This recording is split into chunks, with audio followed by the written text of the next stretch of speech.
Vamos, vamos sentando confortavelmente na cadeira,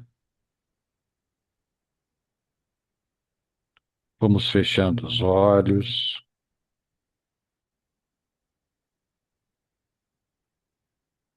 vamos sentindo a nossa respiração, prestando atenção no ar penetrando nos nossos pulmões. Ele vai saindo vagarosamente pela boca. Mais uma vez, vamos recebendo esse ar com muita gratidão. Ele vai trazendo o fluido cósmico universal, todas as melhores energias do universo, e ao expirarmos, vamos retirando deste nosso corpo físico cansaços, preocupações. Vamos ficando no inspirar e expirar. Se sobressai o batimento do nosso coração, nesse inspirar e expirar. Vamos nos conectando com os alunos da espiritualidade, os instrutores da espiritualidade, o mentor deste trabalho.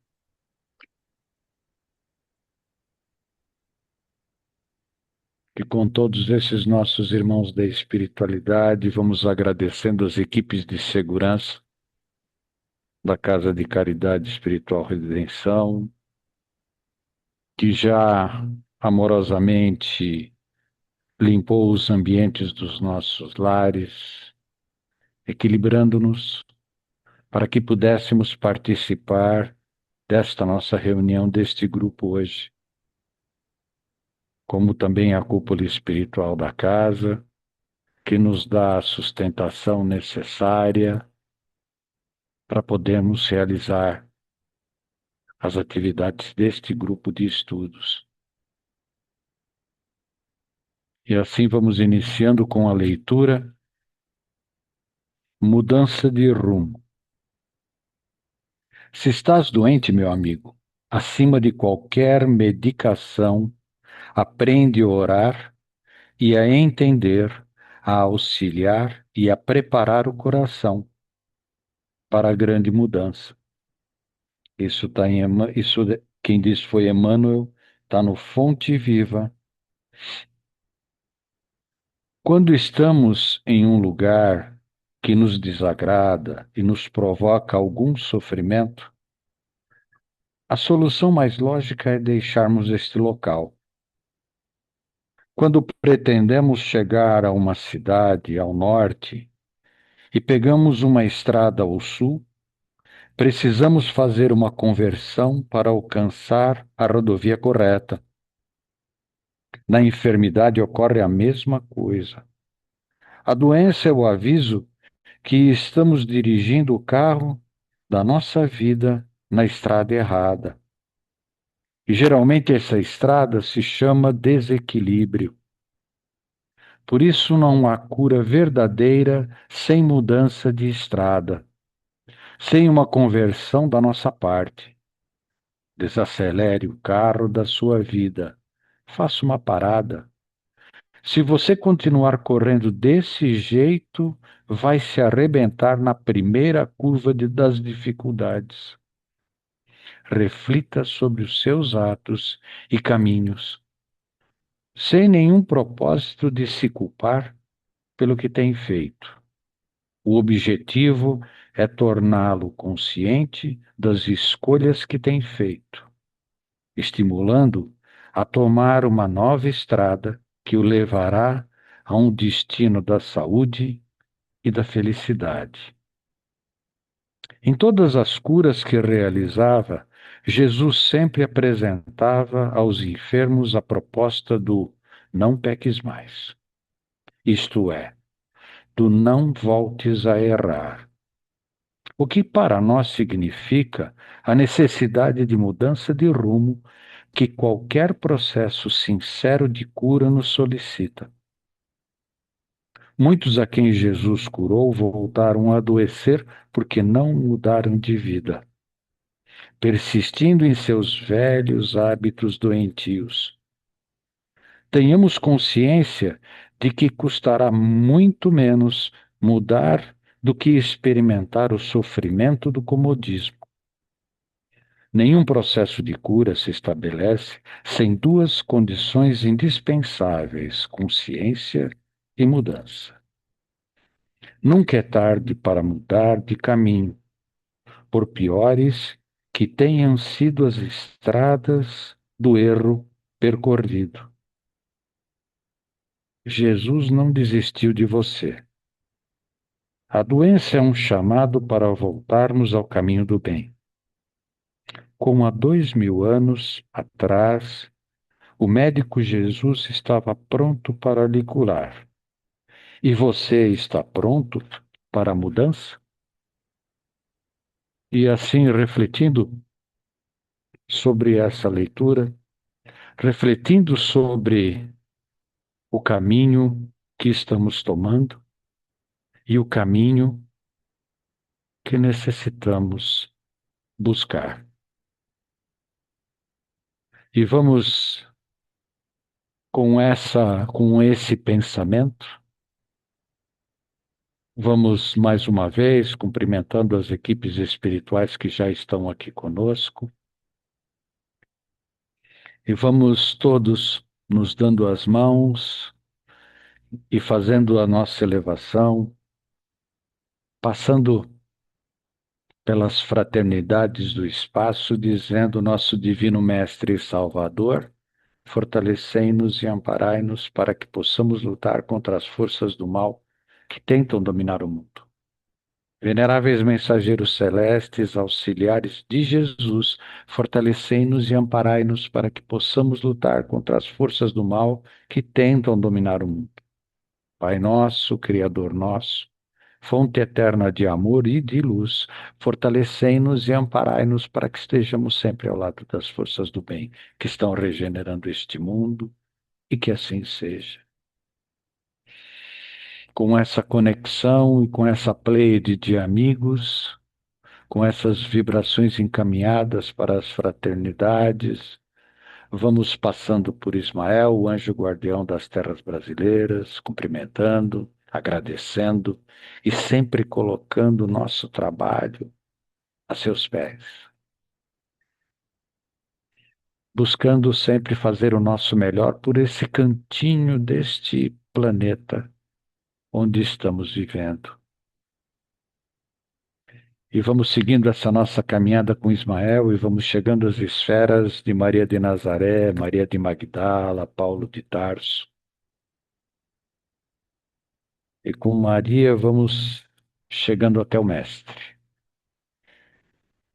E a Jesus só agradecendo, agradecendo pelos ensinamentos, agradecendo que por esses ensinamentos a sua presença se torna constante em nossas vidas, refletindo sempre nas nossas atitudes, muitas vezes falando fui mal, voltamos atrás e vamos em frente, agradecendo por estar sempre conosco e ao nosso lado. E com ele chegamos ao Pai, e ao Pai agradecemos pelo que somos, pelo que temos, por esta encarnação e por todas as outras até chegarmos aqui, em todo esse caminho de aprendizado, de aprimoramento, de evolução. E agradecidos dizemos: Pai nosso que estais nos céus, santificado seja o vosso nome, venha a nós o vosso reino, seja feita a vossa vontade, assim na terra como nos céus.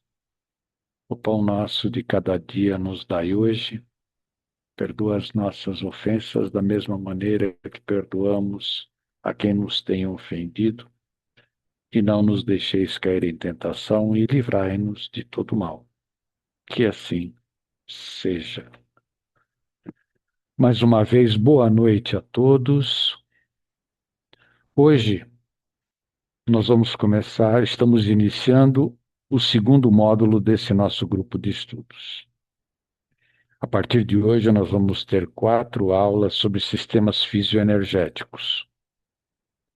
Eu vou entregar sem mais delongas para o Beto que vai dar essas 4 aulas. Beto, bom trabalho, gratidão, vibrando por você, meu amigo. Vamos em frente.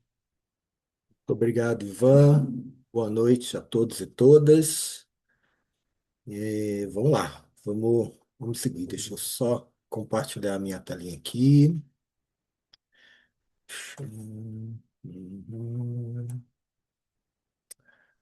Vamos ver aqui. Cadê a apresentação? Isso. Vocês estão vendo a apresentação? Eu não estou Sim, ouvindo. Ah, tá. sim, Não, uhum. tá. Tá em modo de anotações. A Ah, gente está vendo a é. outra parte, Beto. Tá, deixa eu Uhum. ver como é que eu inverto aqui isso aqui. Peraí. Por que que entrou o modo de apresentação em vez do. Agora eu vou precisar da ajuda dos técnicos aí que. Você está Deixa eu com ver uma ou se eu duas ver. telas, o Beto? Eu tô com duas telas. Então Deixa você eu ver. vai. Deixa eu você- sair desse modo de apresentação que ele não saiu. Agora ele saiu. Vamos lá. Tá. Provavelmente ele pegou a segunda tela. Pois é. Deixa eu ver aqui como é que a gente vai fazer. Vai fazer um share onde você vai jogar. Fazer aqui, share de novo. Deixa eu só expandir isso aqui. Oi, aqui. Vamos ver se agora ele compartilha essa tela aqui. Aí. Hum, Qual que é a tela que eu tenho que compartilhar? Essa daqui. E agora, vamos ver aqui. E Agora aí? deu, Beto. Agora é só pôr o modo de Ó, apresentação. isso, agora Pronto, Fechou? foi, deu. Beto. Foi. Certinho? Tá, eu acho que eu não consigo, só não consigo ver vocês. Mas aí, se alguém levantar a mão, essas coisas, a gente A vai. gente controla isso, Beto. Pode deixar. Hum, Muito bem, gente. Boa noite, então, novamente. Agora que a gente já está com tudo esquematizado. Eu sempre gosto de agradecer essa oportunidade que a gente tem de poder compartilhar, né, um pouquinho não do que a gente sabe, né, mas do que a gente vai adquirindo aí ao longo da nossa pouca experiência aí dentro do meio espírita. E poder fazer parte desse grupo de estudos é muito gratificante, é sempre uma oportunidade de aprendizado nosso. A gente não está aqui como professor de nada, pelo contrário, a gente só está compartilhando aquilo que a gente aprende e vivencia, tentar repassar isso para vocês. Hoje a gente vai começar o módulo 2, né? E já com um olhar um pouquinho mais expandido, né? Ampliando mais essa nossa capacidade de compreensão. A gente não vai só falar sobre corpo humano, né? A gente vai falar também desses aspectos energéticos, aspectos de associação com centros de força, e e o objetivo é de acordo com aquilo que a gente entende, daquilo que a gente tem como conhecimento com base na literatura, com base naquilo que a espiritualidade nos traz através das comunicações, e até da nossa própria vivência também no trabalho prático, né? E a gente já falou que muitas vezes, né, aqui ao longo dessas aulas, que o magnetismo ele atua principalmente no corpo físico e no duplo etérico. E sendo como, né, um processo naturalmente anímico, então é fundamental que para a gente atuar de forma, né, mais assertiva dentro do magnetismo, é importante que a gente conheça o corpo que a gente habita, né? Muitas vezes, no próprio meio espírita, a gente fala, eu vou na casa espírita, vou trabalhar, eu vou assistir uma palestra. Quando a gente fala casa espírita, vem sempre aquela ideia do espírito, o espírito, que eu tenho que cuidar do meu espírito, que eu tenho que cuidar da minha moral, mas eu conheço o meu corpo e a gente precisa conhecer. Confúcio já falava isso na China há muito tempo atrás, depois ele repetiu isso como o Santo Agostinho, conhece-te a ti mesmo. Isso não está somente relacionado a questões psíquicas, emocionais, mas também do corpo que a gente está encarnado. Então é importante que a gente se aprofunde nesse conhecimento, né? Até porque o nosso objetivo aqui, e a gente também já comentou sobre isso, é usar o magnetismo como uma ferramenta para auxílio próprio e também para auxiliar aqueles que buscam a gente na casa espírita, que são tão necessitados quanto a gente. Então a gente precisa se conhecer, para que a gente possa se melhorar, e aí se melhorando, se equilibrando, a gente está mais apto ainda para poder ajudar quem está precisando. Então, é partindo desse conhecimento, né, do nosso corpo físico que a gente vai conseguir atuar de uma maneira muito mais pontual e eu diria até mesmo cirúrgica, fazendo as associações corretas com os centros de forças, entendendo como que funciona o corpo humano, interpretando essas interações, interpretando e avaliando essas informações que o corpo nos traz, que o corpo nos mostra. Esse conteúdo, né, vocês veem, são 4 aulas, é um conteúdo relativamente extenso, se a gente parar para pensar, mas também o nosso corpo é uma máquina maravilhosa, extremamente complexa, muito elaborada, mas claro que a gente aqui, dentro desse grupo de estudo, a gente procura sempre resumir da forma mais simples e possível e mais palatável possível essas informações, tentando focar nos pontos mais relevantes. E assim como qualquer outra coisa dentro de tudo que já foi dito aqui dentro do grupo de estudos, o estudo ele é fundamental, ele é importante. Então, o que a gente passa aqui é uma base, e aí a partir dessa base a gente já tem o necessário para seguir.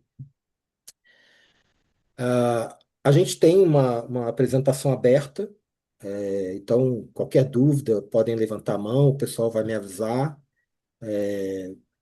Eu de antemão já digo que eu não sou médico, a minha formação é outra, eu sempre falo isso aqui, mas é possível que algumas perguntas a gente não consiga responder, então a gente vai acabar em algum momento buscando essas respostas juntos, né? A gente tem 4 aulas aí para achar e encontrar respostas caso a gente não consiga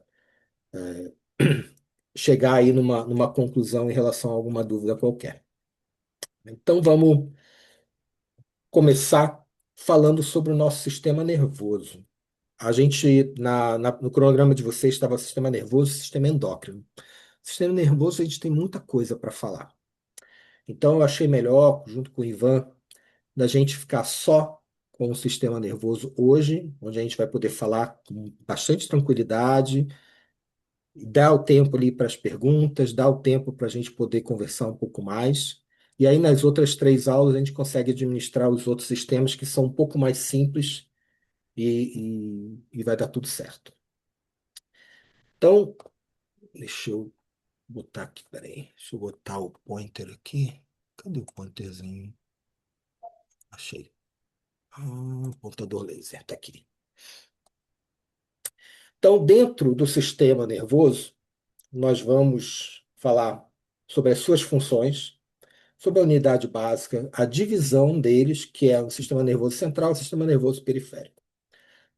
Não se assustem, tá? Tem muita informação. Eu sei que para algumas pessoas essas informações vão até ser bastante fáceis de compreender, porque de repente já fazem até parte aí das suas atividades. Para outras pessoas, algumas terminologias, até algumas informações podem assustar, mas é como a gente falou, é importante que a gente conheça o corpo que a gente habita. Então, o estudo com calma, a gente vai aos pouquinhos conhecendo e se conhecendo.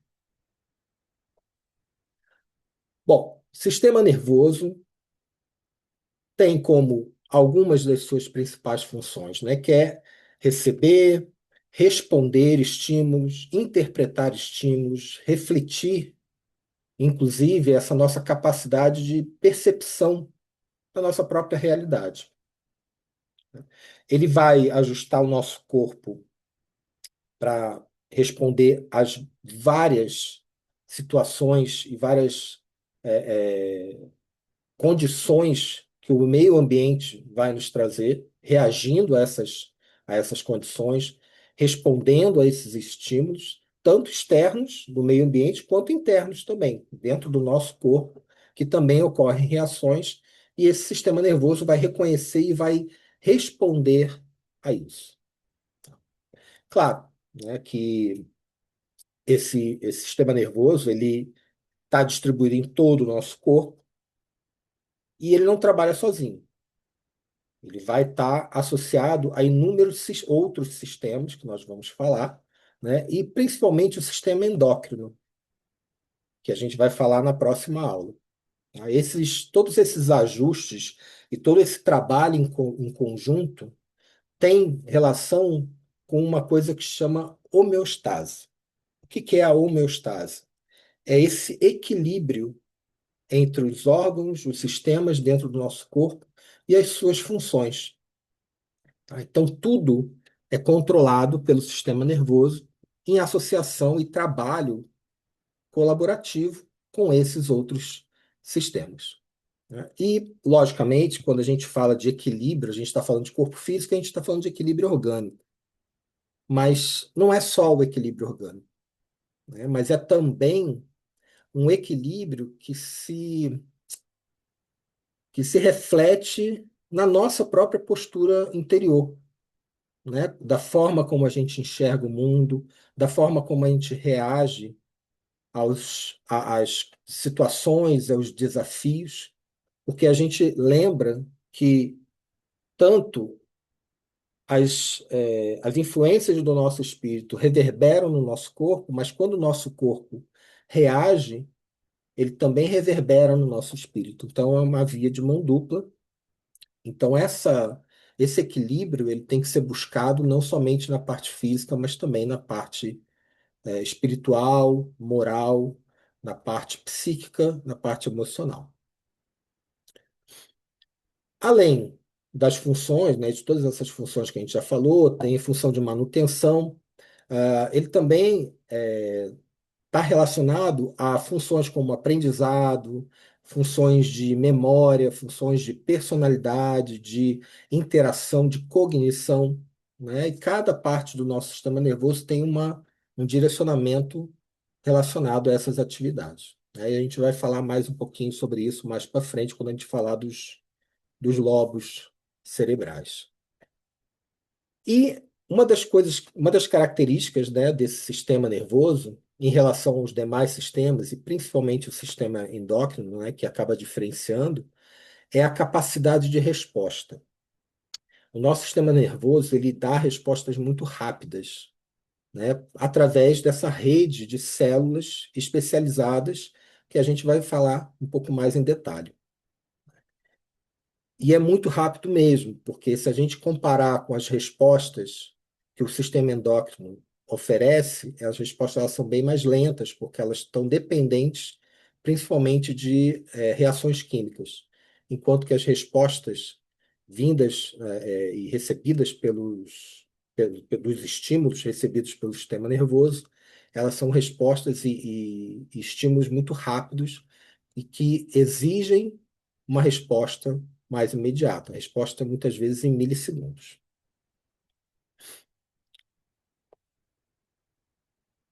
Além daquelas funções que a gente já citou, a gente também tem uma função sensorial, tá?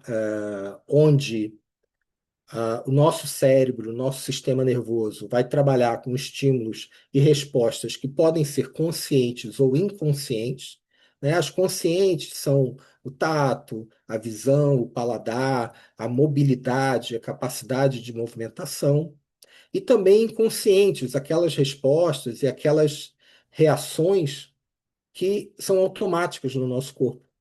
E aí a gente dá um exemplo aqui, por exemplo, da pupila, da dilatação e da contração da pupila, que é algo que acontece, é uma resposta a um estímulo externo e que a gente não pensa. Simplesmente o cérebro, o nosso sistema nervoso vai lá e coordena e controla isso. Isso é a parte sensorial. E temos também uma função integrativa daquelas informações que são vindas de estímulos, que são armazenados, e que estímulos esses podem ser posteriormente associados e usados em planejamentos para reações, planejamentos para cálculos, para estratégias. Então, tudo isso dentro dessa função integrativa que o nosso sistema nervoso, especificamente o nosso cérebro, promove. E temos também a função motora, né? Controle de funções fisiológicas, funções hormonais, motoras, que tanto podem ser voluntárias, como o ato de andar ou de correr, como involuntárias, no caso do movimento peristáltico que nós temos no nosso sistema digestório, em que a comida vai ali, vai passando e a gente não se preocupa em pensar em fazer a comida andar.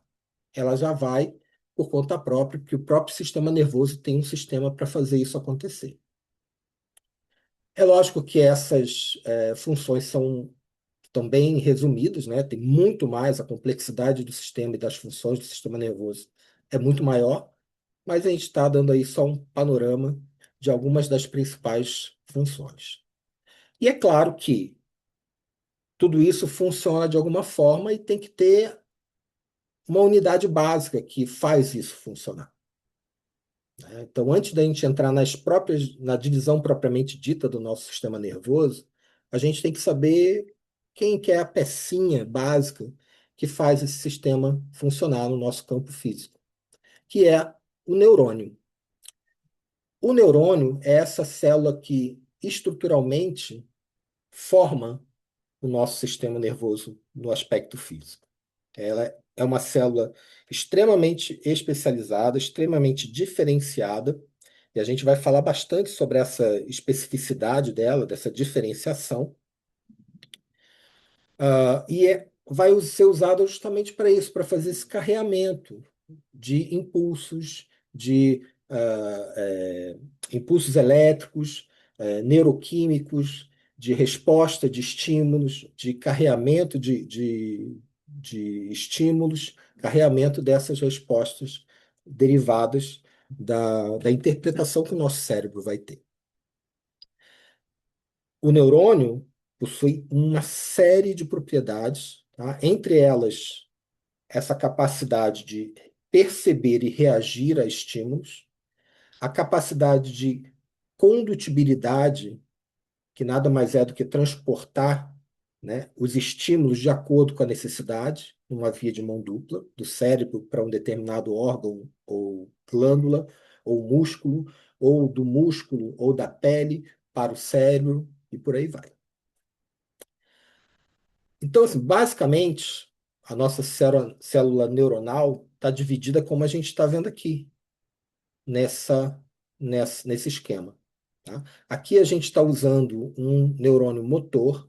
A gente tem aí, em média, por volta de 5 ou 6 tipos de neurônios. A gente não vai entrar nesse mérito de exemplificar cada um.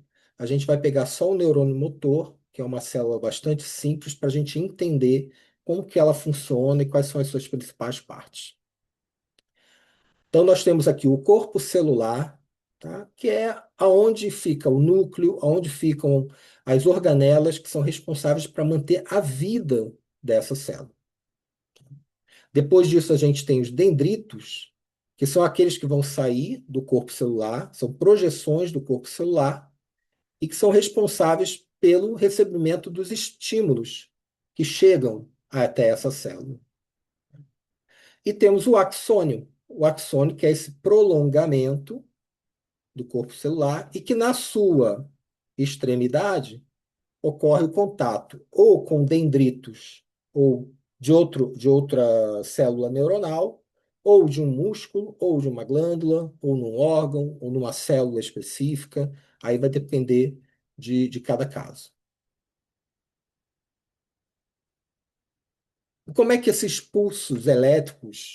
impulsos elétricos passam pelo neurônio, né? É dessa forma, elas chegam pelos dendritos, passa pelo corpo celular, vai seguindo pelo axônio até chegar nas terminações do axônio.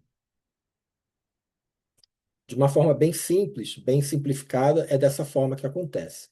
E aí vocês estão vendo essa partezinha aqui do axônio, parece um monte de linguiça de churrasco. Então, isso daqui é o axônio que está envolvido numa coisa que chama baía de mielina, uma bainha de tecido adiposo que tem por função isolar eletricamente a passagem desse impulso nervoso, que é uma condução elétrica. Além disso, essa conformação de linguiça de churrasco, ela não serve só simplesmente para isolar, mas ela permite que o impulso ele passe pelo axônio não de forma linear, como está aparecendo aqui nessa imagem, mas em forma de saltos. Isso aumenta a velocidade do impulso, para que a resposta ou o estímulo chegue o mais rápido possível, né? Então, essa bainha de mielina tem várias funções, entre elas esse isolamento e facilitar e ampliar a capacidade de passagem do estímulo de um neurônio para outro. E aí, a gente vai entrar um pouquinho em detalhes nessa linguicinha do churrasco, que é essa partezinha aqui do axônio. A gente está aqui com ela aqui cortada. Então, nós temos o axônio aqui, que é aquela linhazinha aqui do meio.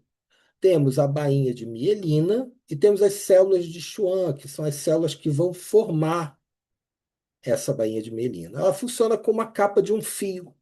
Quando a gente pega um fio lá do ferro de passar, que a gente não toma choque, por quê? Porque o fio está encapado.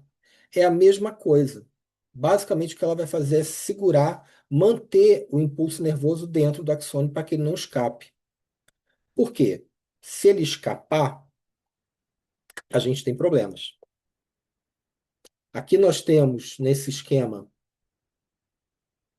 um neurônio com a sua bainha de mielina intacta, preservada, e a gente vê que o impulso nervoso ele segue e chega inteiro, íntegro aqui na ponta.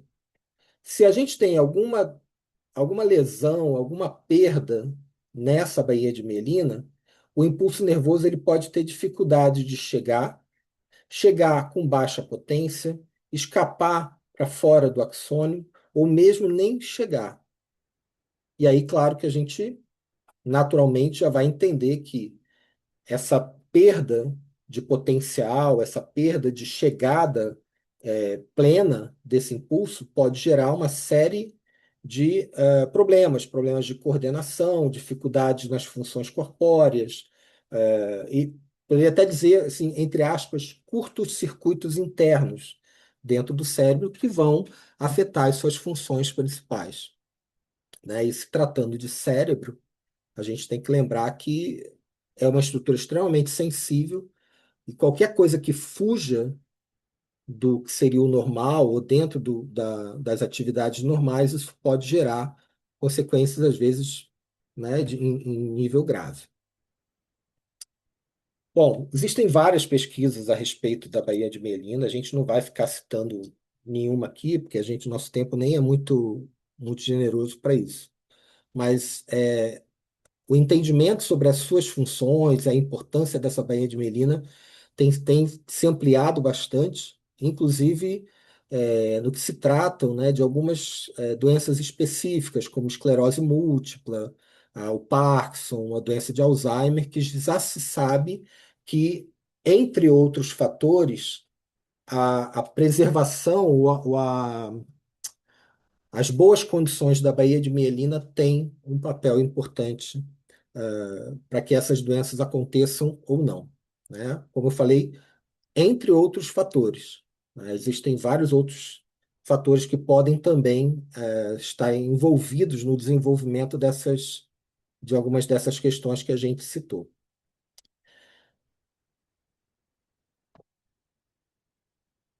Ainda falando do neurônio, da sua unidade básica, a gente sabe que no nosso corpo, né, e não só no nosso corpo, entre os seres vivos como um todo, as células que compõem esses organismos vivos, elas geralmente tendem a nascer, a se desenvolver, se alimentam, em alguns casos se reproduzem e morrem.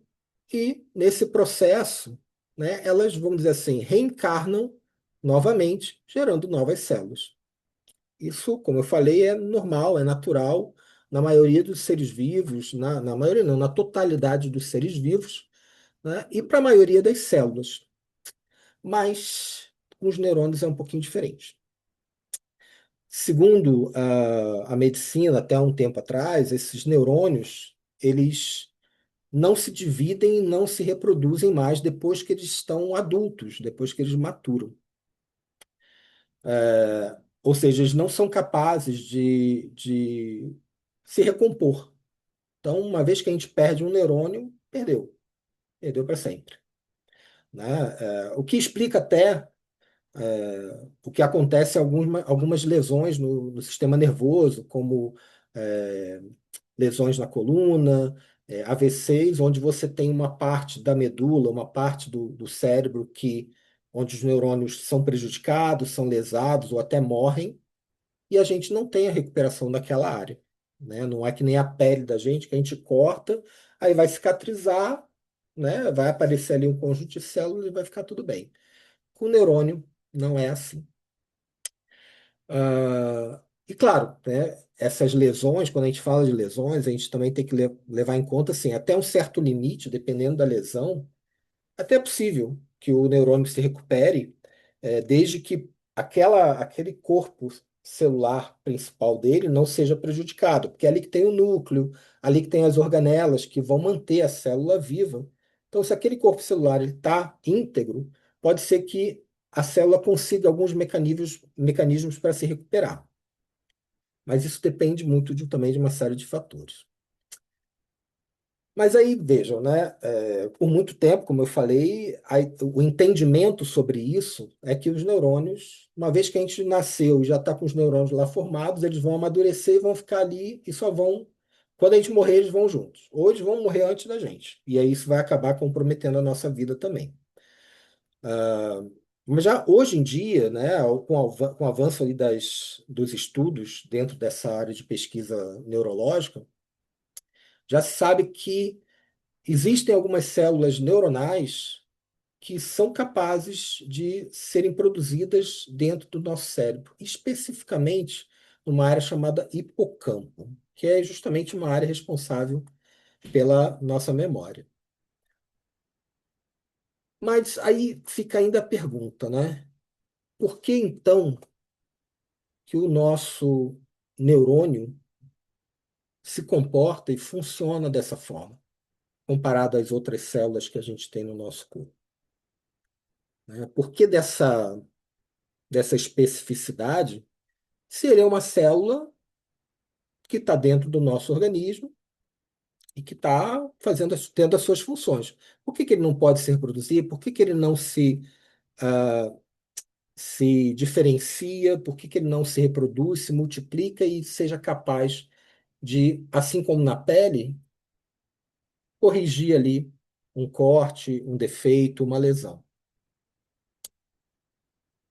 Segundo as fontes literárias, do ponto de vista espiritual, eles dizem que as células do sistema nervoso, ou seja, especificamente os neurônios, parecem pertencer mais ao nosso corpo astral, o nosso perispírito, do que propriamente no nosso corpo físico. E aí, dessa forma, um neurônio, por mais físico que ele seria a parte mais densa, na verdade, do nosso perispírito. Aí, nessa hora, a gente evoca a ajuda de um espírito que eu sou muito fã, eu sempre falo isso nas minhas exposições, o Ivan sabe disso, eu sou extremamente fã dele. A gente chama André Luiz, para que ele ajude a gente a entender como é que é essa questão com relação aos neurônios. No livro Evolução em Dois Mundos, no capítulo 2, em que ele fala do corpo espiritual, o André fala o seguinte: os neurônios nascem e se renovam milhões e milhões de vezes no plano físico e no plano extrafísico, na estruturação de cérebros experimentais com mais vivos e mais amplos ingredientes do corpo espiritual, perispírito. Quando em função nos tecidos físicos, até que se ergam em unidades morfológicas definitivas do sistema nervoso. Demonstrando formação especialíssima, o neurônio é toda uma usina microscópica, constituindo-se de um corpo celular com prolongamentos, que são os dendritos, apresentando o núcleo com escassa cromatina e nucleolo. Então vamos analisar um pouquinho isso que o André Luiz fala. André Luiz, eu acho que muitos de vocês já devem ter lido.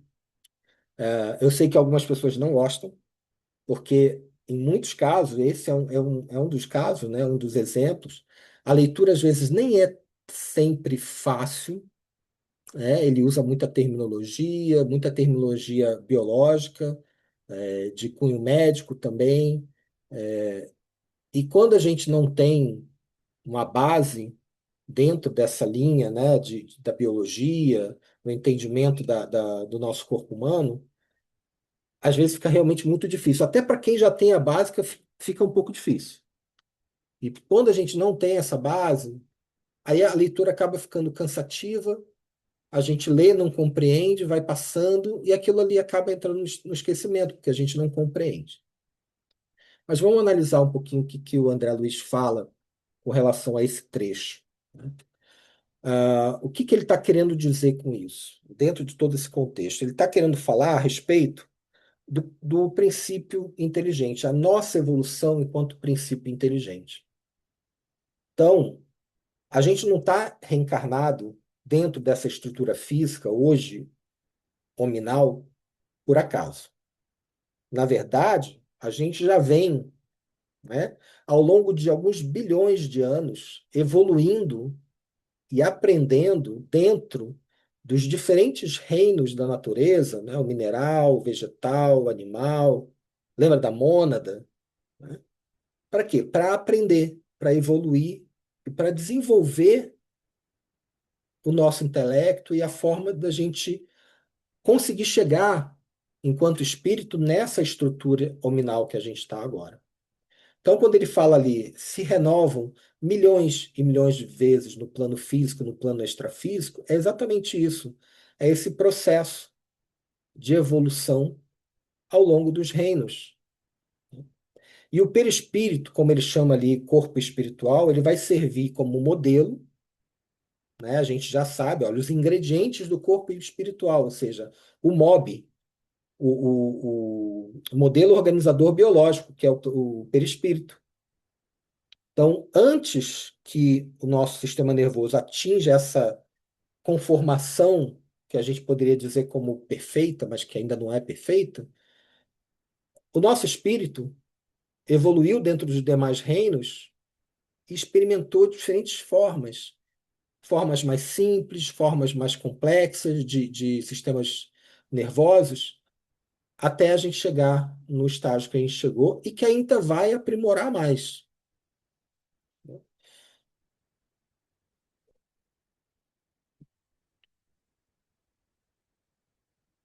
E a gente segue.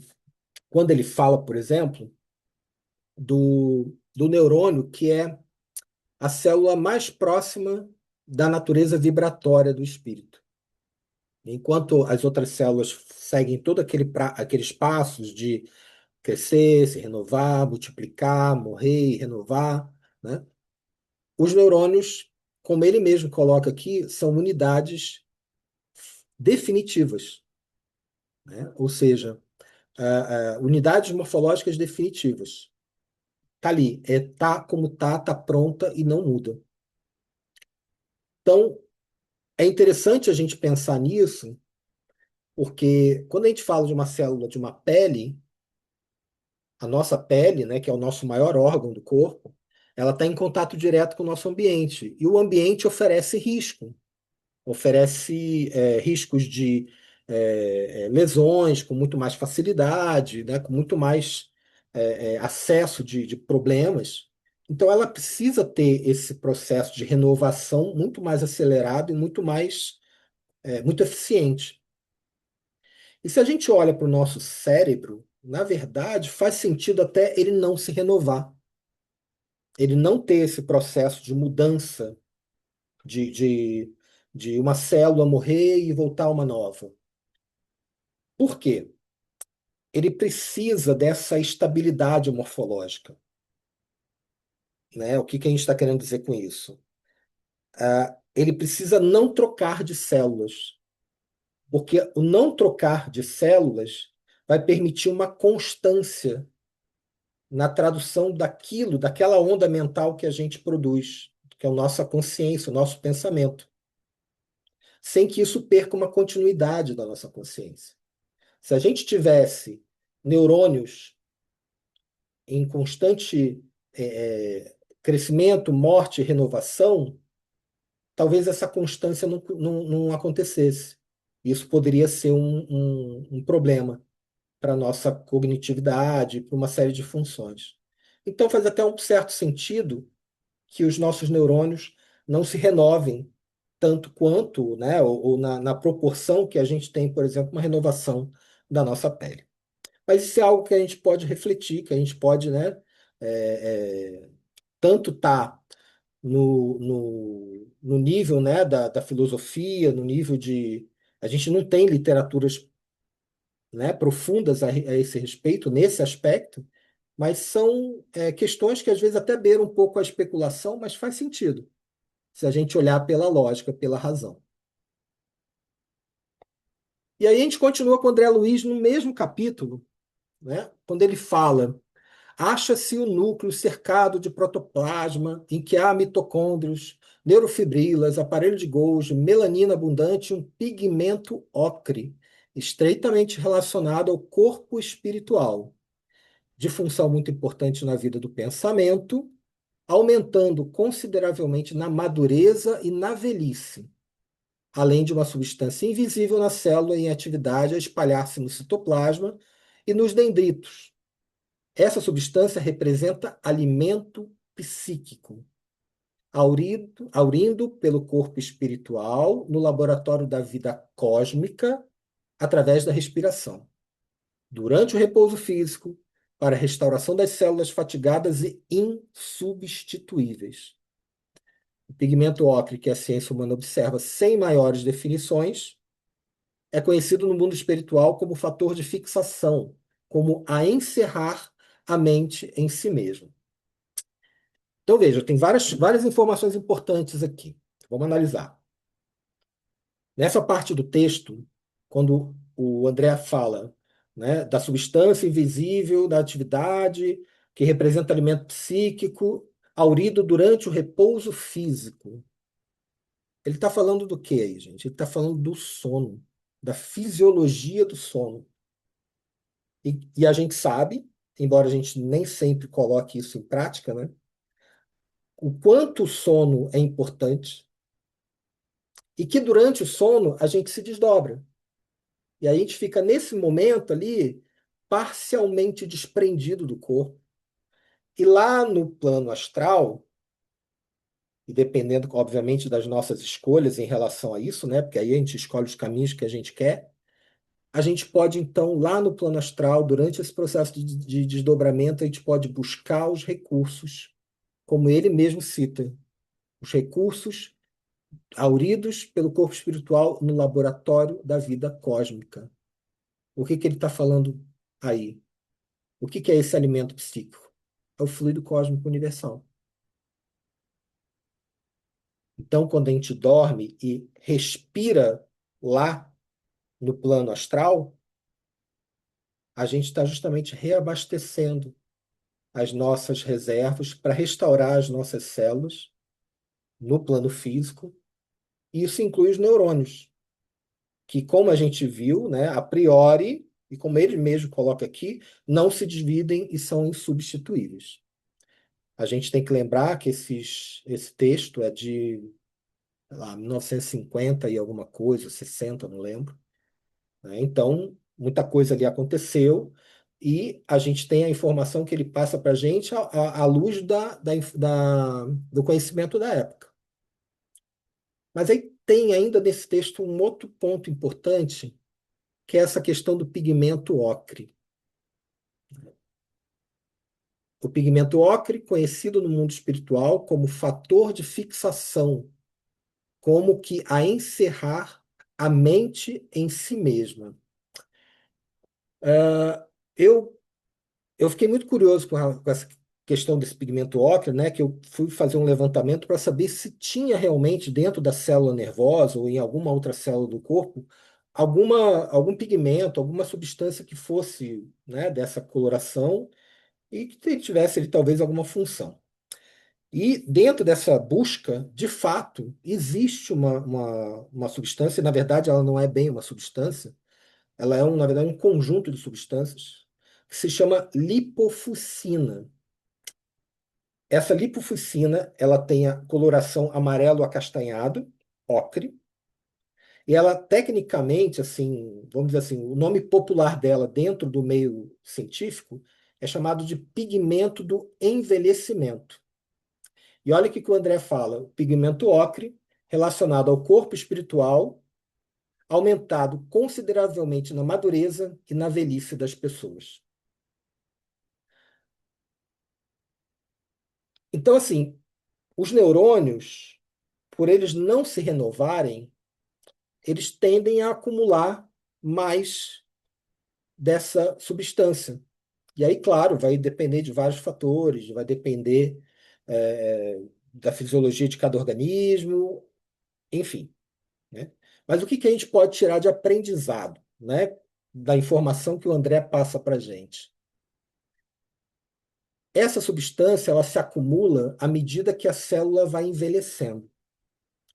E claro que quando a gente tem células que vão se renovando a um certo movimento, né, a um certo fluxo, essa tendência, né, de acúmulo ela não é tão significativa. Mas quando a gente fala de neurônio, o neurônio está ali, continua ali e só vai embora até certo ponto quando a gente morrer. As nossas células têm os seus sistemas de limpeza, tem um sistema de limpeza. Mas à medida que ela vai envelhecendo, ela também não perde um pouco de algumas funções, ela vai diminuindo a capacidade para algumas funções. Isso é inerente ao nosso corpo como um todo. Então, se a gente pensa que esse pigmento ocre ele vai se acumulando à medida que a gente vai amadurecendo e que ele encerra em si, ou seja, ele carrega dentro de si a própria mente, dá para a gente especular que o que ele está querendo dizer? Que essa substância ela acumula aquilo que a gente pensa, os nossos sentimentos, as nossas memórias emocionais, aquilo que a gente está pensando. Então, se eu, enquanto espírito, né, procuro olhar a vida de uma forma mais dinâmica, de uma forma mais equilibrada, harmônica, me desprendendo de certos vícios, me desprendendo de coisas que podem ser nocivas para mim, física, moral e espiritualmente e emocionalmente, é bem possível que o acúmulo dessas substâncias, dessa substância pigmentosa, né, que na verdade são lipídios e proteínas, talvez se acumule em menor quantidade nos neurônios do que se eu tiver, por exemplo, um comportamento frente à vida de muita vaidade, de orgulho, de ideias fixas, de dificuldade para lidar com os meus problemas, de reclamação.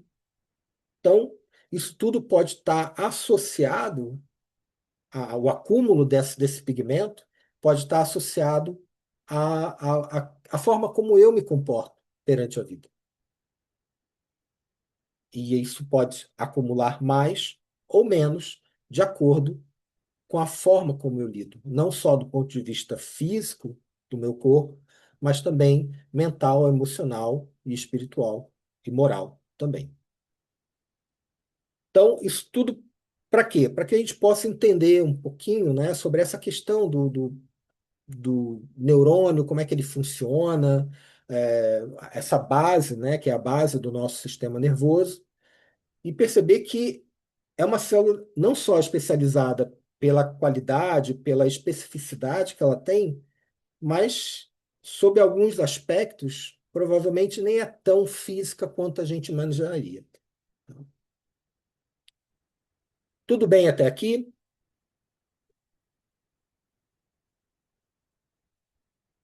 Bom, depois então desse panorama aí que a gente teve do nosso dos neurônios, né? Vamos então para a divisão do nosso sistema nervoso. Sistema nervoso que está dividido em sistema nervoso central e periférico. O central dividido em encéfalo e medula espinhal. Sistema nervoso periférico, somático e autônomo. E o autônomo está dividido em simpático e parasimpático. A gente vai falar sobre cada uma dessas partezinhas. Sistema nervoso central, como o próprio nome já diz, é a grande central de controle de tudo, né? Ela controla todas as funções que tem no nosso organismo, associado aos demais sistemas, obviamente, né? Isso no plano físico, né? E ela que encerra, vamos dizer assim, o nosso universo mental também, né? Considerando que é ali que está o nosso cérebro, né? Onde a gente fala que é onde está a nossa mente.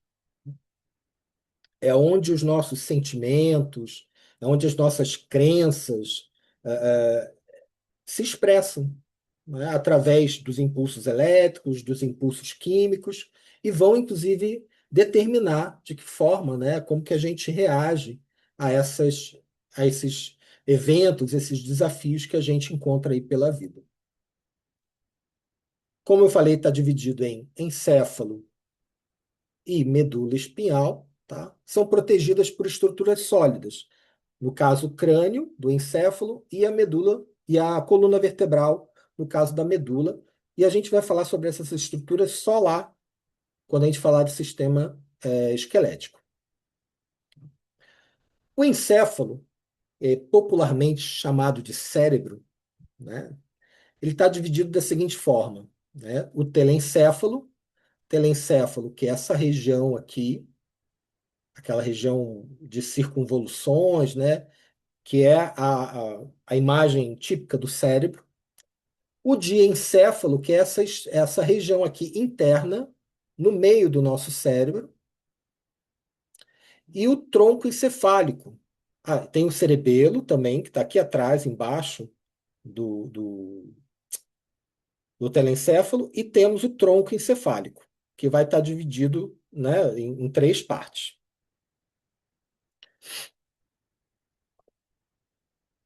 Numa divisão considerando fatores funcionais e as regiões do nosso telencéfalo, nós vamos ter essa região anterior, chamada de lobo frontal ou região frontal, que vai coordenar, entre outras coisas, as atividades e funções motoras, pensamento, escrita, fala, a parte da linguagem, a parte da sociabilidade também. O lobo parietal, que está um pouquinho acima aqui, né, acima para trás do nosso crânio, está mais voltado para funções ligadas às sensações, percepções externas, sintetizar de forma ordenada alguns pensamentos, o raciocínio. O lobo temporal, que é essa área aqui na lateral, nas têmporas, né? A gente fala da têmpora aqui do lado. Então, ligado à memória, ligado à audição, está bem relacionado aqui ao nosso ouvido, né? A parte de captação e entendimento de linguagem, de som, de vigília.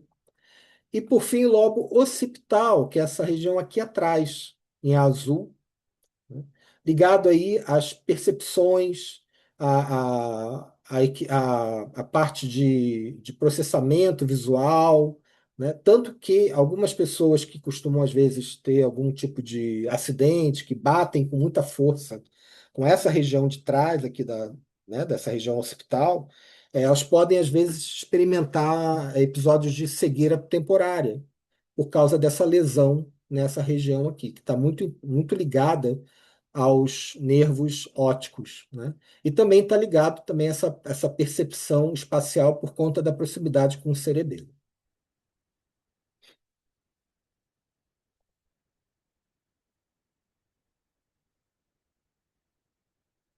O diencéfalo, como a gente falou, é essa regiãozinha aqui do meio, ó, no meio do nosso cérebro. Ela está dividida em tálamo, tá? Com essa como a área de retransmissão dos impulsos nervosos para a região do córtex, que é a região ali acima, né, do nosso, que é a parte do telencéfalo mesmo. Regula as emoções, está ligado às questões de alteração de humor, de comportamento. É chamada também de região límbica ou cérebro límbico, muito relacionado a essa coisa do cuidado parental, também da sociabilidade, das emoções, das interações, né? E é chamado de cérebro mamífero, né? Isso em função dessas características, que são características que a gente encontra na maioria, né? Essa área, essa região do cérebro, ela está muito desenvolvida, principalmente nos vertebrados mamíferos. Então, é por isso que ela é considerada e chamada informalmente também de cérebro mamífero. Ligada aí a essa parte emocional, proteção da prole, parte de memória.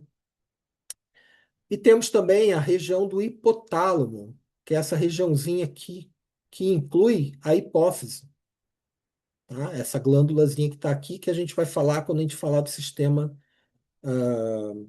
de sistema endócrino. O hipotálamo, ele tem uma função muito importante nesse processo de equilíbrio corporal e orgânico, mas muito relacionado às glândulas, às nossas glândulas endócrinas. Porque dentro do hipotálamo existem várias regiõezinhas relacionadas a muitos processos de hormônios.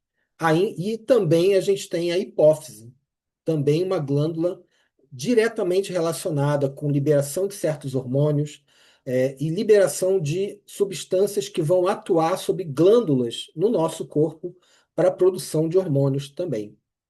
Por isso, essa região ela é entendida também como grande responsável por esse equilíbrio, né? Manter o corpo em equilíbrio, utilizando a parte química do nosso corpo, que são os hormônios. Está ligado também à parte de controle da temperatura corporal, né? E associado a processos como fome, sede, fome, desejos, impulsos, né? E dependendo de como essa região funciona, em equilíbrio ou não, ela pode sim gerar estados de alterações de manifestações emocionais, ou seja, equilíbrio ou estados mais alterados. Isso acontece muito, ah, né, quando as mulheres, por exemplo, quando estão na menopausa, que tem todo, não só as mulheres, tá, gente, mas todo mundo que enfrenta distúrbios hormonais tendem, às vezes, de alterar o humor, muda a temperatura do corpo, aquele calorão, ou indisposição, ou mau humor, Por quê? Porque está acontecendo alguma coisa ali que desequilibra. E isso independente de ser mulher ou homem, né? Eu citei o caso da mulher por causa da menopausa, que ela é muito intensa e muito marcante, né? Mas o homem também passa pelo seu processo aí de alteração hormonal. E aí a gente vai para aquela partezinha lá de trás, atrás da nossa nuca, chamado cerebelo. O cerebelo, ele está muito discretinho ali, né? Muito escondidinho, mas ele tem funções importantes no nosso corpo, né? E associações importantes, por exemplo, para refinamento da nossa capacidade motora, né? Controle dos movimentos, né? Equilíbrio corporal, né? A própria percepção seria a nossa capacidade de nos reconhecer tridimensionalmente dentro de um espaço tridimensional, onde eu consigo saber que eu estou em pé, que eu estou com a cabeça baixa, que eu estou virando para um lado, que eu estou torcendo, sem perder o meu equilíbrio. Porque essa região tem uma relação muito forte com os canais semicirculares, que estão dentro do nosso ouvido interno e que são responsáveis por esse, vamos dizer assim, equalizar e manter o nosso equilíbrio. Por isso que algumas alterações, quando o pessoal, né, tem labirintite e algumas alterações de equilíbrio, muitas vezes tem relações com essa parte do ouvido, pelos cristais ou pelos líquidos que estão dentro dos canais semicirculares, que podem não estar funcionando direito, e isso faz com que a pessoa perca a sua estabilidade motora. Aí a gente vai para a terceira parte do nosso encéfalo. A gente falou do telencéfalo, do diencéfalo, falou do cerebelo e a gente chega aqui, ó, o tronco encefálico, dividido em mesencéfalo, ponte e bulbo. Opa, bulbo a gente já ouviu bastante falar, né? E a gente vai falar bastante aqui também. Essa região ela é importante, por quê? Porque daqui saem vários nervos importantes. Nervos que a gente chama anatomicamente de nervos cranianos. Basicamente, 5 nervos. O nervo 7, o nervo 8, o nervo 9, o 10, o 11 e o 12. E eles têm funções importantes de controlar, por exemplo, funções cardíacas, respiratórias, a parte de pressão arterial, a tosse, que está ligado ao diafragma, que é o músculo que faz com que a gente respire, né? A parte de deglutição, enfim, tem bastante informação importante aí. E essa região, ela também, lembra que eu falei que o diencéfalo, ele é considerado e chamado como cérebro mamífero. Essa região do tronco encefálico, junto com o cerebelo, ela é considerada e chamada como cérebro reptiliano. E reptiliano, gente, não tem nada a ver com alienígena, tá? Não tem nada a ver com aquelas linhas de pensamento de alienígena reptiliano, nada disso. Tem a ver com o fato de ser uma região do cérebro que controla funções que são muito mais instintivas do que propriamente cognitivas e sociais. Então, é ali, dentro desse conjunto, que a gente tem funções de sobrevivência básica. Respiração, alerta de perigo, equilíbrio, está tudo aqui, como funções básicas de sobrevivência. Tá? Os estados relacionados a estados instintivos. Por isso que ele é chamado de cérebro reptiliano. Dessa região do tronco cefálico, que a gente já falou, né, saem os 5 nervos e vão coordenar funções importantes, né? Coordenar não, mas pelo menos vão inervar áreas do nosso corpo que possuem funções importantes autônomas. Como a gente falou, a própria frequência cardíaca, a respiração. Ninguém fica pensando, eu tenho que fazer o meu coração bater para ele não parar. Não, ele bate e está batendo. A gente não fica pensando, eu tenho que respirar. Não, a gente está fazendo as nossas coisas e está respirando, não está? É tudo função autônoma. tudo controlado por nervos, controlados, desculpa, pelo cérebro, porém direcionados pelos nervos que saem daqui. E aí desses pares de nervos, existe um que merece um certo destaque, inclusive para algumas funções que a gente desenvolve na casa espírita. Aí alguém já deve estar pensando, cara, o que tem a ver um nervo com as atividades que a gente desenvolve na casa espírita? Vamos ver. Vamos falar bem sobre isso. Bom, por que que essa região do tronco encefálico ela é tão importante na nossa atividade no centro espírita, né? Acho que ninguém nunca citou, né, isso num curso de passe, por exemplo. Provavelmente não. Talvez um ou outro tenha ouvido falar, ah, nossa, o que tem a ver uma região ali do cérebro, um nervo? A gente viu que o nosso tronco encefálico ele está dividido em três partes, certo? E uma delas é o bulbo. Do bulbo, que é aquela última partezinha, sai uma série de nervos, que, como a gente falou, ligam-se a áreas importantes, vitais para a nossa sobrevivência.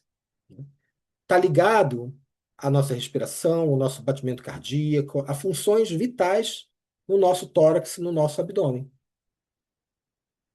Então, boa parte dessas funções é que conserva o nosso corpo, que mantém o nosso corpo vivo.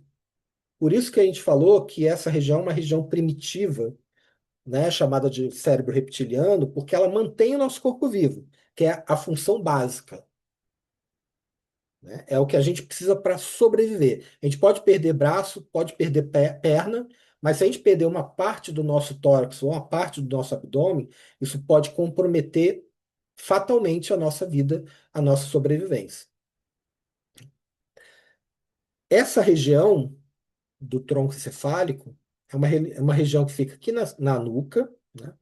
Uma área de fácil acesso, né? E também uma área que pode sofrer interferências energéticas, né? Então, quando a gente está falando de interferências, que a gente pode falar de desencarnados, mas também de encarnados, que as energias estão por aí, né? Então, essa região acaba abrindo acesso, acesso para irradiar energias de todos os tipos. E dependendo de como essas energias chegam nessa região, elas podem causar bem-estar, como pode também causar mal-estar. Então, quando a gente aplica um passe, quando a gente, né, faz algum tipo de passe nessa região, que a gente chama de região, né, do bulbo, dependendo de como a gente aplica o passe, a gente precisa tomar cuidado, porque a gente pode causar algum tipo de desconforto. E até para pessoas que são mais sensíveis, elas tendem a perceber com mais facilidade, né, com mais sensibilidade. E claro que uma lesão nessa região também, uma lesão física, pode também comprometer funções importantes do nosso corpo e acabar levando o indivíduo à morte. Mas aí a pergunta continua, né? Que bendito nervo é esse que nessa região é importante nos trabalhos da casa espírita? É o nervo vago. Nervo vago, ou nervo 10 ou o 10º par de nervos cranianos, né? Ele vai ter justamente origem no tronco encefálico. E aí, como a gente pode ver aqui na figura, o bulbo está aqui, e tudo que está em verde é o que o nervo vago inerva, que alcança para manter funcionando. Coração, pulmão, fígado, o pâncreas, rins, intestino, ou seja, praticamente tudo de essencial para que a gente realmente consiga se manter vivo. Então, é muito importante esse nervo, porque ele toca em órgãos vitais, literalmente vitais, para as nossas funções enquanto enquanto organismo vivo. Cadê meu mouse? Sumiu. Aqui.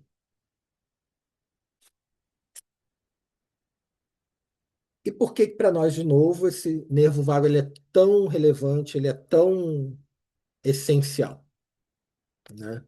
Ah, vamos, vamos pegar um exemplo que eu acho que vai ajudar bastante a gente para poder entender isso daí, tá? Todo mundo aqui, eu acredito que já tenha passado pelo curso de passes, né? Se não me engano, acho que até era pré-requisito para esse grupo de estudos. Todo mundo já deve saber, se não aplicou, já deve ter conhecido o passe P1, P2, né? Então vamos ver aqui o que que a gente, como é que funciona esse passe. O passe P1, a gente coloca as duas mãos sobre a cabeça, a mão direita desce até o final da coluna vertebral, né? A gente está vendo aí na imagem, né? O GIFzinho. Retorna com a mão fechada até a região mais alta da nuca, onde a mão se abre. Pergunto para vocês, o que que tem nessa região aí? A nuca do indivíduo. O que está ali naquela região da nuca? O tronco encefálico. Tronco encefálico que é dividido em mesencéfalo, ponte e bulbo. E o que que tem que sai do bulbo e que inerva órgãos vitais? O nervo vago. A gente não para a mão na nuca à toa, gente. A gente constantemente fala que o passe, seja o passe magnético, bom, passe magnético todos são, mas seja um P1, seja um P2, seja um passe magnético, seja um passe de limpeza, os movimentos eles têm motivo e têm razão de ser, não são ali à toa. Então, muito mais do que muitas vezes a gente ficar fazendo a gangorra, aquela gangorrazinha de vai para cima, vai para baixo, baixa a mão, sobe a mão com uma mão aberta. Muito mais do que isso, a gente tem que saber o que que a gente está fazendo quando a gente chega nesses pontos. Então, é nessa hora que a gente tem que aproveitar o acesso que a gente tem a um nervo e usar ele como condutor para levar para esse assistido o equilíbrio, a harmonia, tranquilidade, equilíbrio físico, emocional, a energia que ele está precisando para o coração dele relaxar um pouco mais, para a respiração se tranquilizar, para que essas energias cheguem na região abdominal dele, do estômago, e consiga aliviar a tensão de algumas emoções que nem sempre são tão felizes. É para isso. Não é simplesmente para a gente ficar passando ali a mão e acabou o passe, pode ir embora que está tudo bem. É importante que a gente saiba o que a gente está fazendo. O que que a gente está fazendo com aquele movimento? Por que que a gente para na nuca? Por que que é atrás do pescoço? Não é simplesmente movimento. É onde nós estamos e de que forma que a gente pode atuar da forma mais correta. A intenção, gente, pode ser a melhor de todas. Ah, mas eu faço com amor. Ah, eu não sei onde é que é o nervo vago, mas eu faço com amor. Ótimo. O amor é o principal e essencial de tudo. Mas precisa estar acompanhado de consciência, entendimento daquilo que a gente está fazendo, para que realmente isso funcione na plenitude. Senão, chega uma hora que vira mecânico. E aí não funciona, gente. Aí a gente só está fazendo o movimento ali. Então, precisa ter esse cuidado, precisa ter essa consciência. Não é por acaso que a gente alcança esses pontos durante um P1, por exemplo. E no passe magnético vai ser a mesma coisa. E no passe de limpeza vai ser a mesma coisa. É um alerta para que a gente, até para reforçar o porquê é importante ter tanta aula de fisioenergético, o que que é importante a gente ficar falando de órgão, ficar falando de fígado, ficar falando de encéfalo. Não é à toa, gente.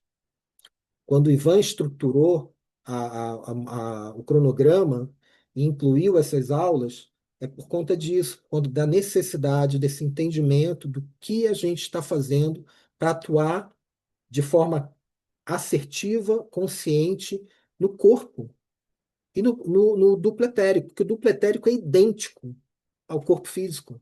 Ele só é menos denso, mas ele é idêntico. Então, se a gente não, mas eu não vou atuar não vou atuar no duplo etérico, não vou atuar...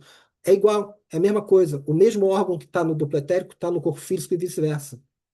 A diferença é que se você perde um baço no corpo físico, o baço está lá, no seu duplo etérico. Ele não perde, está lá. Energeticamente ele está lá. Então a gente precisa saber o que fazer e onde está e como funciona, minimamente. E com isso a gente fecha essa primeira parte do sistema nervoso central, para ir para a segunda parte, que é a nossa medula. A medula espinhal, né, que ela é localizada ali na coluna vertebral, né, e tanto a medula quanto a coluna, elas têm uma, né, a gente fala que, né, ai, não, né, põe a tua postura direito, deixa a tua coluna ereta, uma questão postural, mas essa postura não é só física, é a forma como a gente se posiciona e expressa a nossa postura perante a vida também.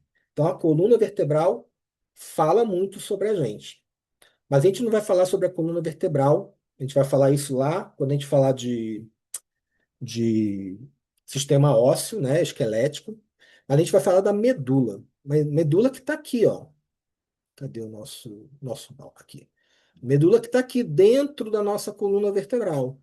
Veja que ela sai lá do finalzinho do bulbo e vai por dentro da coluna até o nosso sacro, até a região sacral, né?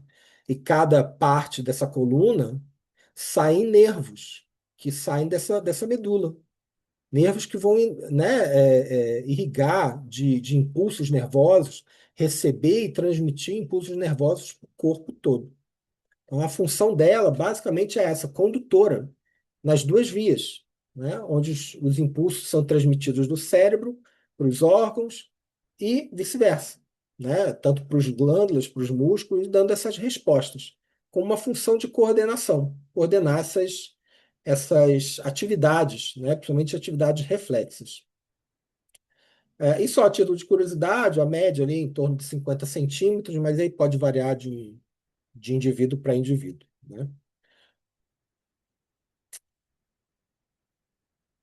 Aí, quando a gente fala de medula, né, a gente poderia falar de cada uma desses nervos espinhais que saem de cada região, né? Região cervical, região torácica, região lombar, né? E região sacral. Mas eu achei mais interessante a gente trazer um aspecto que costuma ser bastante, talvez bastante conhecido de muitos aqui, que é a questão do nervo ciático, né? Acredito eu que muitos, se não, se já não tiveram, têm ou conhecem alguém que tem problema no ciático, enfim, né? A gente vai falar de uma forma bem rápida, mas vai tocar sobre alguns aspectos que eu acho que é interessante até para o nosso trabalho quando a gente está com o assistido à nossa frente. Não é incomum a gente pegar pessoas que vão ao centro buscar assistência e que caem lá na mesa do plantão fraterno, né, do atendimento fraterno, falando, ai, eu estou com um problema assim, assim, assado, aqui, ai, e meu ciático. Eu também estou com uma dor, a coluna dói, a perna dói. Não é bastante comum a gente ver pessoas assim. Eu achei interessante a gente trazer algumas informações que podem nos ajudar, né? O nervo ciático, que na verdade, o nome é isquiático, porque ele é o nervo que passa aqui por dentro do osso isquio da nossa cintura pélvica, né? Por isso que ele chama de nervo isquiático e não ciático, mas se popularizou como ciático e virou nervo ciático. Ele é o maior nervo tanto em tamanho quanto em espessura do nosso corpo. Veja que ele sai aqui da base da nossa lombar, já encostando na coluna, nas vértebras sacrais, e vai até o final da perna, lá na pontinha do nosso dedo. É imenso e é grosso, é um nervo grande, grande em espessura e grande em comprimento, né? Ele tem a sua origem ramificada nessa região sacral, tá? E ele tem, se não me falha melhor, são 3 pontos de ramificação, tá? Então, as chances de dar problema são bem grandes, são 3 vezes maiores do que qualquer outro nervo, porque ele sai de 3 pontos diferentes da nossa coluna, né, para facilitar a vida de todo mundo. E essa dor, né, que ela se dá no nervo ciático, independente da origem, se chama ciatalgia, ou seja, dor no nervo ciático. Ah, e quais são as duas possibilidades? Existem vários fatores, obviamente, para essa dor, mas quais são as duas possibilidades mais prováveis e mais comuns de acontecer a dor no ciático? Primeiro, é a compressão ou pinçamento desse nervo. Cadê meu mouse? Aqui nessa região, onde um músculo que a gente tem na parte interna do nosso bumbum, que se chama músculo piriforme, ele aperta o nervo contra o osso e vai gerar aquela dor absurda que muita gente sente e que geralmente a pessoa fala, nossa, é uma dor que vai até a perna, até a ponta do dedo do pé. Ou às vezes se resulta em formigamento, ou às vezes perda de sensibilidade, né? Aí vai depender de cada caso. Ou esta dor pode vir também em função do pinçamento do nervo aqui na região da coluna, onde entre uma vértebra e outra, a gente tem umas borrachinhas, são os disquinhos intervertebrais, que são formados de cartilagem, e que quando a coluna fica sob muita pressão, uma vértebra aperta uma contra a outra e aperta essa borrachinha. E ela vai começando a ficar cada vez mais fininha e vai apertando o nervo que sai aqui do meio, desse espaço entre uma vértebra e outra. E aí pode gerar essa dor. Essas são as duas possibilidades mais comuns de dores, né, no ciático. E é importante que a gente avalie também, não só o aspecto físico, né, da dor, mas também esse outro aspecto comportamental, de visão de vida, né? Porque quando a gente fala de nervo ciático, isso até nos ajuda um pouco se a gente fizer trazer para a nossa reflexão a reativação dos chakras. Quando a gente faz a reativação dos chakras, a gente busca captar a energia Kundalini, que é aquela energia que vem do centro da Terra, né, esse magnetismo que vem do centro da Terra, e que é captado pela planta dos pés, que sobe até a nossa coluna vertebral e vai serpenteando, passando pelo bulbo, passando pelo humeral, se projetando através do nosso coronário e voltando à sua fonte de origem, criando aquele circuito. Olha o caminho aqui da Kundalini, facinho para ela chegar na nossa coluna vertebral, para ela subir pela coluna e chegar até o nosso coronário. Aqui, ó. Então, o nervo ciático, ele representa esse nosso contato com a nossa realidade física, com o nosso planeta. Isso tem muito a ver com o nosso enraizamento, né? E uma outra coisa que é importante, olha, ele se estende por toda a perna, toda a coxa, toda a perna, até os pés. O que a gente faz com as pernas? A função básica das pernas é locomoção. A gente anda mais para trás ou mais para frente na nossa vida? Sempre mais para frente. Isso tem muito a ver também com as nossas perspectivas de futuro, do quanto que a gente realmente quer avançar e melhorar e andar para frente do que ficar estagnado. E quando a gente fica estagnado, a energia acumula. Quando a energia acumula, congestiona. Quando congestiona, desequilibra. E esse Beto, desequilíbrio pode vir como dor. Oi? Beto, Beto, a Luciana, pergunta desculpa da a minha Luciana. ignorância. O Pode falar. nervo ciático, ele só passa de um lado do corpo? Não, não, desculpa. Não, não.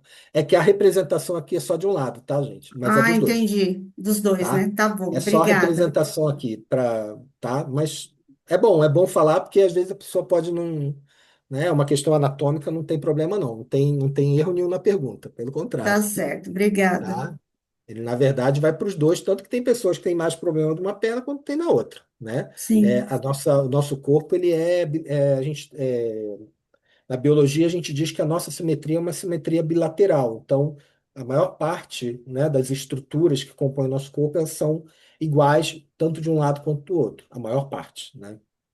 Então, ok, obrigada. da mesma forma, imagina, da mesma forma, isso se representa aqui também. É só um esquema simplificado, tá? Então, vamos ver, né? A gente percebe o quanto que o nervo ciático tem relação, não só uma questão de inervação de membros inferiores, mas também com a forma como a gente enxerga a vida, a nossa realidade, nossa percepção de vida, de presença no nosso processo reencarnatório, na nossa vontade de ir para frente, de avançar, de evoluir ou de estagnar. Isso tudo, gente, são reflexões para, quando a gente tiver com o assistido, a gente explorar isso com ele. Aí, como é que está a vida? O que que você pensa da vida, da forma como você enxerga a vida? Quais são os seus projetos? Ah, eu não tenho projeto de nada. Ah, eu não tenho desânimo, eu não quero mais fazer mais nada. Esse tudo a gente vai começa a perceber que muitas vezes essa dor ela não está relacionada propriamente a uma questão só física. Ela vai além da questão física também. Ah, falamos agora do sistema nervoso central, né? Terminamos, vamos para o sistema nervoso periférico. Eu não estou nem vendo que horas são, gente. Peraí.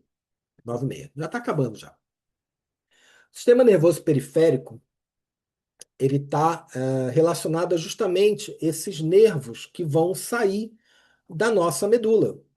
Meu mouse sempre some aqui, gente. Ah, tá aqui. Daqui da nossa medula, ó. São os nervos que vão irradiar da nossa medula espinhal e da nossa região do tronco cefálico. Ele vai estar dividido em somático ou voluntário, ou seja, aqueles nervos que levam informações que nós controlamos. Por exemplo, para fazer os movimentos, para mastigar, para engolir, para correr. E temos o autônomo, é aquele que vai controlar funções que são involuntárias, né? Como a gente já viu, o batimento cardíaco, a própria digestão, o processo de movimentos peristálticos. E esse autônomo, ele vai estar dividido em dois sistemas, dois subsistemas, que vão trabalhar de maneiras antagônicas, opostas, que é o sistema nervoso periférico autônomo simpático, responsável pelas reações de situações de estresse, e o parasimpático, que é aquele que vai fazer o sentido contrário, ele vai justamente tirar a pessoa daquele sistema de alerta para voltar o nosso organismo, aquele indivíduo, para uma situação de equilíbrio novamente. Então, de uma forma bem simplificada, a gente tem aqui o sistema parasimpático, em que ele vai gerar justamente a tranquilidade, o equilíbrio, a estabilidade, e o simpático, que é aquele que vai botar a gente na situação de vigília. Vai liberar hormônio, tipo adrenalina, vai dilatar a pupila, vai fazer a respiração aumentar, vai fazer a boca ficar seca. Uma série de fatores para quê? Para que a gente consiga reagir a situações de estresse e de desequilíbrio, de necessidade de sobrevivência, inclusive, né? E aqui, só para ilustrar, essa linhazinha aqui que está em rosa é o nervo vago. É aquele nervo que eu falei que sai lá da base do bulbo e vai se irradiar e inervar toda a região tóraco-abdominal do nosso corpo. Ah, agora, aí a gente mais uma vez evoca André Luiz, né? Ah, quando ele fala aqui no livro Evolução em Dois Mundos, agora no capítulo 9, né? Falando sobre todas as questões do cérebro, né? Da nossa estrutura cerebral, de como que ela funciona, dessas partes, né? Vejam, como eu falei, a leitura do André Luiz, dependendo do livro dele, nem sempre é muito palatável, assim, nem sempre é muito fácil, né? Esse livro, Evolução em Dois Mundos, por exemplo, é um livro bem denso, né? Mas veja, ele está falando de diencéfalo, está falando de sistemas parasimpático e simpático. À medida que a gente vai aprendendo e né, acumulando mais conhecimento, essas leituras começam a ficar mais fáceis e mais inteligíveis. Então ele diz o seguinte: com o tempo, a direção espiritual da vida consegue organizar com mais eficiência o sistema nervoso autônomo, regulando e coordenando as funções das vísceras. Estruturam-se desse modo primorosamente o sistema simpático e parasimpático, com os neurônios a edificarem vias eletromagnéticas de comunicação entre o governo espiritual e as províncias orgânicas, o nosso corpo. Todos os ângulos do cérebro, esse microcosmo prodigioso, células especiais permanecem sob o controle do espírito, assimilando desejos e executando as ordens no automatismo que a evolução lhe confere, ou seja, controlando todas aquelas funções que são automáticas, que o indivíduo não precisa ficar pensando.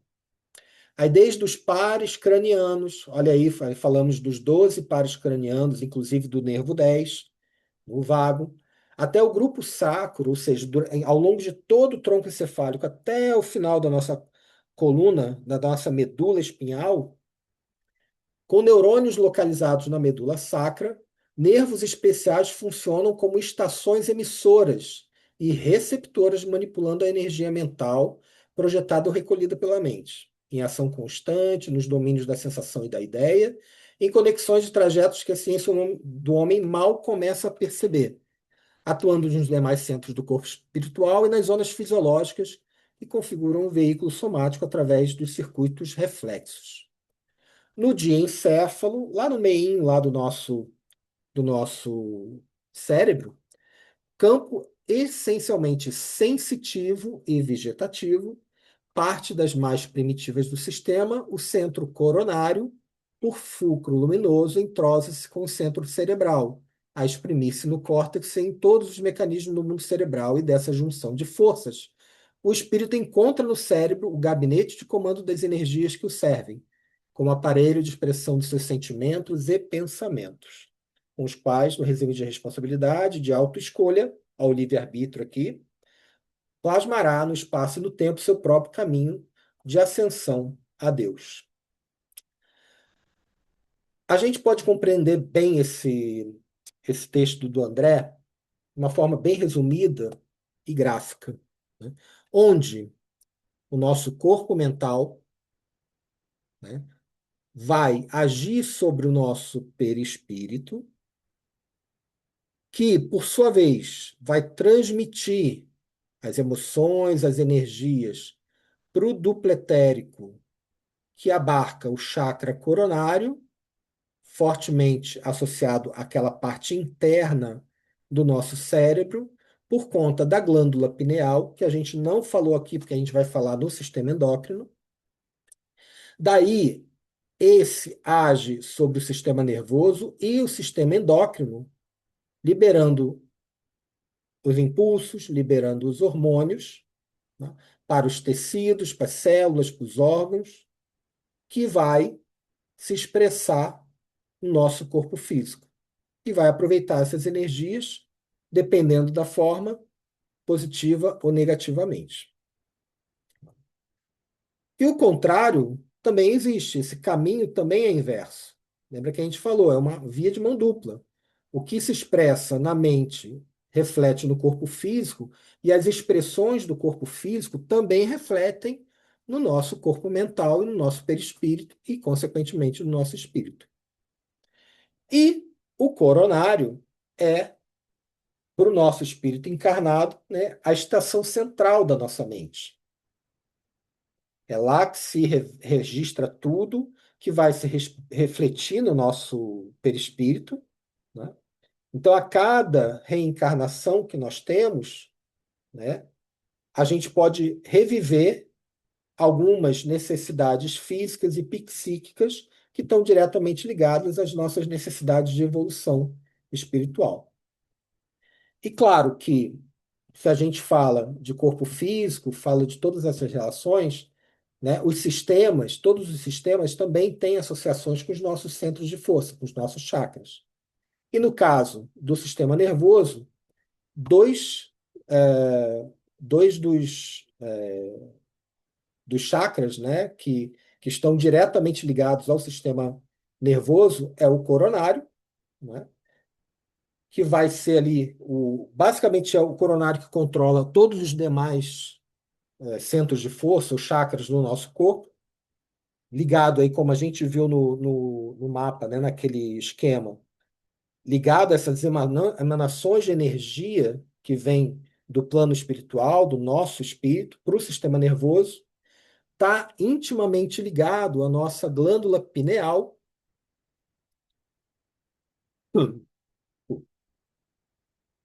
está intimamente ligado à nossa antena espiritual, né, que é a glândula pineal, e vai supervisionar, como a gente já falou, todos esses chakras, né, os centros de força, e tem uma relação também muito profunda e muito íntima com o centro de força, o chakra frontal, que está posicionado exatamente aqui na frente e governando todo esse processo que ocorre no nosso sistema nervoso central.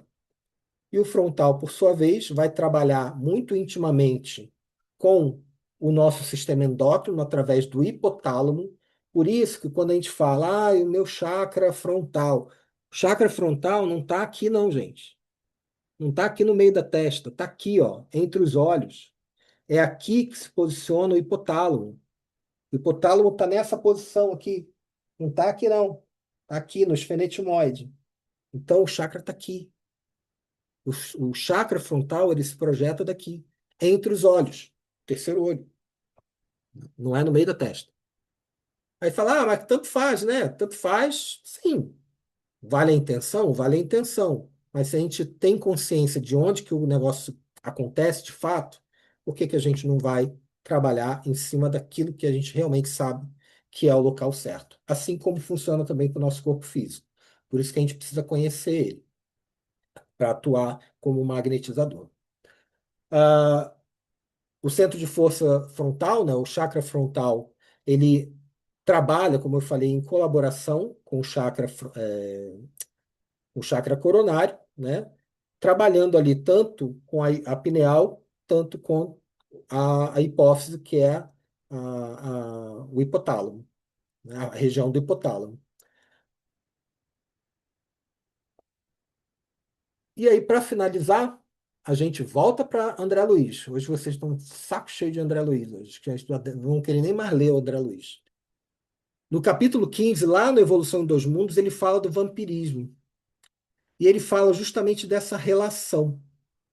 A relação que está ligada a esses aspectos, todos esses aspectos que a gente comentou hoje, né? O sistema simpático e parasimpático, que tem uma relação direta na ação de espíritos que vampirizam, né? que obsidiam, né? Relações com o centro coronário,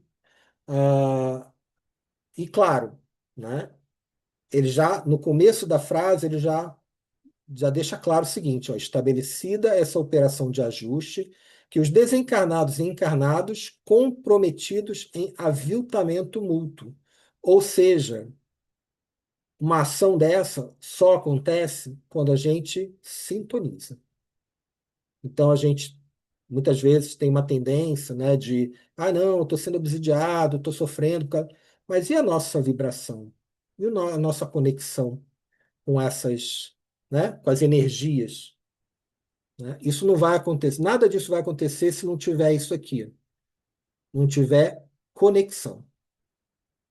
E o acesso, muitas vezes, é facilitado ou pelo esplênico ou nessa região, onde eles conseguem acessar, e o plano espiritual vê isso muito bem, os nossos pontos mais sensíveis, que são essa região do bulbo, onde eles conseguem acessar o nervo vago e jogar ali as energias para provocar equilíbrio, que podem se somatizar depois.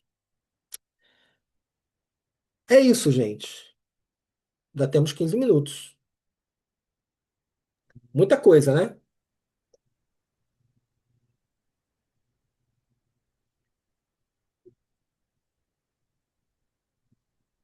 Silêncio. A Irene levantou a mão, Beto. Eu Fala, levantei. Irene. Boa noite, Boa maravilhosa noite. aula. Boa Eu noite. queria saber se o bulbo é o humeral. O bulbo está na altura do humeral. Eu te confesso que assim, eu já vi expressões de que o humeral fica entre as escápulas.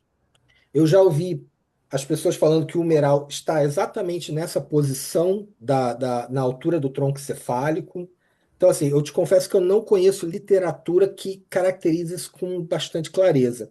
Nem André Luiz, porque André Luiz costuma falar, tem um dos livros dele que ele cita, inclusive, o ponto de onde cada chakra se projeta. Mas eu não lembro se ele falou do humeral. Eu posso procurar depois para a gente ver se a gente consegue bater o martelo nisso daí. Se realmente está entre as escápulas ou se realmente ele está nessa região. Eu trabalho sempre o humeral, no meu entendimento, nessa região aqui da nuca, na altura do bulbo. Tá? Obrigada. Nada? Só uma observação, Beto. Uhum. Eu já vi literaturas colocando o humeral entre as escápulas em função da mediunidade de psicografia. Está ligado, Faria sentido. faria sentido. Mas Uhum. eu já li alguma coisa a respeito, não me lembro aonde, a respeito do tema, mas também me comprometo a procurar É, para que a gente eu confesso possa. que E tem uma outra coisa, né? Nós não podemos esquecer que no chakra frontal, nós falamos do chakra frontal, mas tem um chakra que é praticamente junto, que é um chakra secundário, que os hindus chamam de Ajna, e ele está hum, muito ligado à conexão com a espiritualidade, a tua visão espiritual. Ele fica praticamente junto do chakra frontal, chakra frontal. e ele está ligado àquela tua visão, tá? A visão espiritual. Dar uma olhada com mais calma sobre isso. Interessante isso daí. Tá, eu lembrei disso aí É um agora quando aspecto você estava interessante. falando, e esse chakra a gente não fala dele, É. tá? É um chakra secundário. Ele se confunde porque quando você observa, se você fizer um tato mais detalhado, você percebe que tem dois aqui, não tem um só. E pela literatura, pelo que eu vi a respeito, você tem o frontal, a coloração dele é um azul mais escuro, é o índigo, né? E o ágina, Então, o ele está índigo, indo para o violeta. Então, quando você ativa o centro, a gente ativa o centro de força aqui, a gente sempre na segunda passagem da ativação, a gente fala que vai do índigo para o violeta. A gente está pegando os dois aqui. é Você está pegando os dois aqui, embora a gente não cite e não detalha as funções desse centro de força. interessante. Tá? O pessoal lá do Adilson É, Mota, o pessoal do Adilson Mota, eu não me lembro quando isso, eu via numa palestra, não me lembro aonde, com eles, e eles já estavam falando e estavam chamando esse chakra de occipital. Estranho o nome, mas ele estava tirando o Que Agene considerando. anatomicamente está totalmente fora do lugar. Mas tudo Exatamente, o bem. hospital está mais embaixo, não está bem aqui. Mas tudo Mas bem, eu, né? Tem uma mas de razão. qualquer forma, eles estavam falando com esse nome desse centro de força. Eu achei estranho, mas tudo bem, né? Eu só É, estou comentando aqui porque é vale um estudo importante. aprofundado, porque são Vale, aspectos importantes. Essa relação que você falou exatamente. dos dois chakras aí, do chakra secundário, é bem interessante, inclusive. Ele está Muito muito importante, porque está mais muito ligado ligado. ali nessa região. Ele está muito mais ligado ao terceiro olho, que é a tua visão espiritual, né? Aquela quando caem as cortinas, aquelas pessoas que conseguem em vigília ter uma visão maior, mais ampla, né? Sim. Do que propriamente o frontal.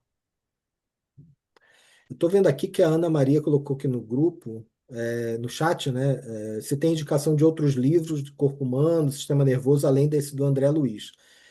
Tem aquela apostila do Barata, né? Que a gente pode Isso. compartilhar. Eu não sei, acho que você já compartilhou lá no Eu Drive, acho que não? está a apostila do Barata está no. Ah, não, não está ainda Não porque tá, né?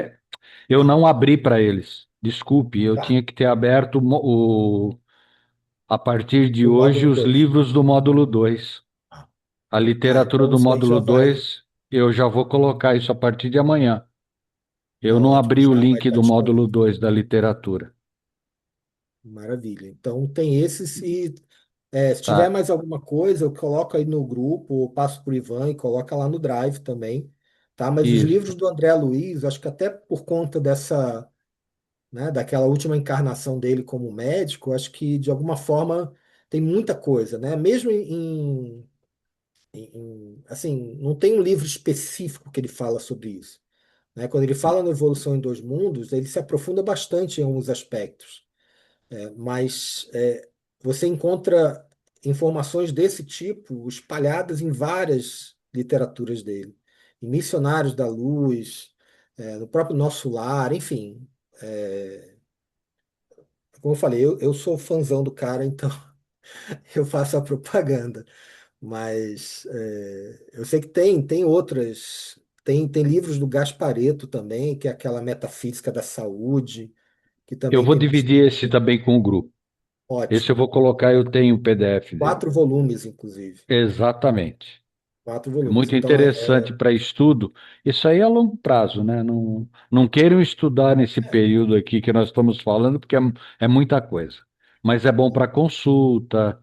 A sim, própria apostila do Barata, que eu vou colocar no grupo, que eu vou compartilhar, ela é bem muito resumido, interessante. Ela bem. é muito interessante. A gente está É falando do uma. Barata, o Barata é médico, tá? É um médico que elaborou uma apostila, ele é médico espírita, trabalha com a Dilson Mota. Eles fizeram uma apostila justamente para ensinar aos magnetizadores com detalhes o corpo físico, tá? É isso. Tem Essencial. um livro Ma- muito bom também chamado Medicina da Alma, do Robson Pinheiro. Medicina da alma, bem lembrado. Vai ver se eu tenho esse cara aqui. Vou procurar também. Eu acho que eu tenho nos meus lá, mas eu vou procurar. Medicina da alma, deixa eu anotar aqui.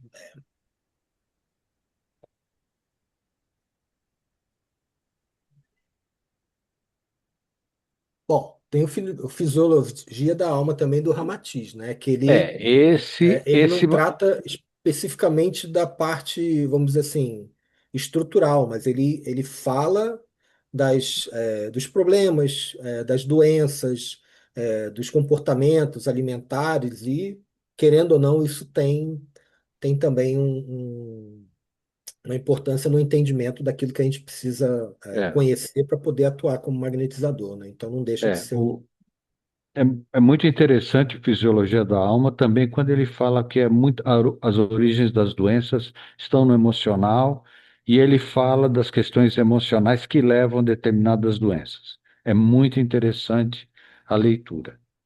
Leitura não estudo, viu, gente? A gente fala leitura, mas é estudo, tá? pegar, estudar, parar, olhar. Não é uma leitura contínua, né? É uma busca de conhecimento a partir desses livros. E é um estudo contínuo dentro do mesmo livro, né? Porque eu lembro que eu já li umas 3 vezes o mesmo livro do André Luiz, e assim, né? Eu lembro que logo no começo, assim, quando eu estava começando a adentrar nessa coisa né, do espiritismo, de entender, de saber os processos, como é que as coisas funcionam, essa questão de evolução espiritual, e eu li de um jeito, aí depois, com algum pouquinho mais de conhecimento, eu já tive uma visão um pouquinho diferente, né? Já consegui absorver mais coisa. Na terceira vez, você já consegue absorver ainda mais, né? Porque à medida que você vai acumulando conhecimento, as coisas vão ficando mais claras, você vai abordando, né? E de repente parando em alguns pontos que às vezes chamam mais atenção também. Então, tudo isso serve, né, como, né, o estudo de cada livro, mas o estudo, às vezes, do mesmo livro vale a pena, às vezes, retomar e reler para pegar aqueles pontos que talvez tenham passado ou desapercebido ou que passou como não entendido na época pela falta de entendimento. É isso aí. Gente, nós estamos dando o nosso horário. Tem alguma pergunta? Bom, eu vou pedir para o Beto colocar o PDF. Ou manda para mim, Beto, só Uhum. dessa aula, porque a gente tem do ano passado, mas você modificou algumas coisas. Tem. Você coloca para mim, Eu aí vou eu compartilhar. coloco o PDF, compartilha, tá bom? Compartilha aí É no isso grupo, aí, pode deixar. Compartilho já já. tá? Isso mesmo. Bom, gente, quem gostaria de fazer as vibrações, se não tiver mais nenhuma pergunta, se não tiver ninguém, eu vou escalar a gente para fazer hoje, hein? Eu sempre gosto de ouvir pessoas diferentes, vibrações diferentes, porque vibrar, gente, é alguma coisa que vem de dentro de você. Eu posso Então, fazer, pode fazer? Quem? A Luciana. Luciana. Ótimo, Lu. Vamos lá, Luciana. Então, assim, vamos nos reconectando com toda a espiritualidade aqui presente. Vamos agradecendo por essa aula e reconectados, vamos elevando os nossos pensamentos a todo o universo. Vamos então vibrando pelo nosso planeta Terra, pela saúde desse planeta. Vamos vibrando pelo nosso Brasil, pelo seu contorno geográfico. Vamos vibrando pelos países em guerras, em catástrofes naturais. Vamos vibrando pelos governantes desse Brasil, pedindo a eles que eles façam o melhor pela população. Vamos vibrando pelos hospitais, pelos asilos, pelos orfanatos. Vamos vibrando pelo menor abandonado e desviado do bom caminho. Vamos vibrando pelos cárceres privados, pelas cadeias.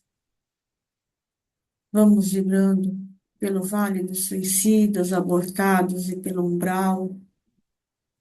Vamos vibrando por cada um de nós que está aqui nessas telinhas. Vamos vibrando por esse momento, agradecendo a Deus pelos ensinamentos, pela sabedoria e pelo amor que Deus trouxe para nós. E assim vamos agradecendo a oportunidade e vamos encerrando mais essa aula de hoje, sempre rendendo graças a Deus e graças a Jesus.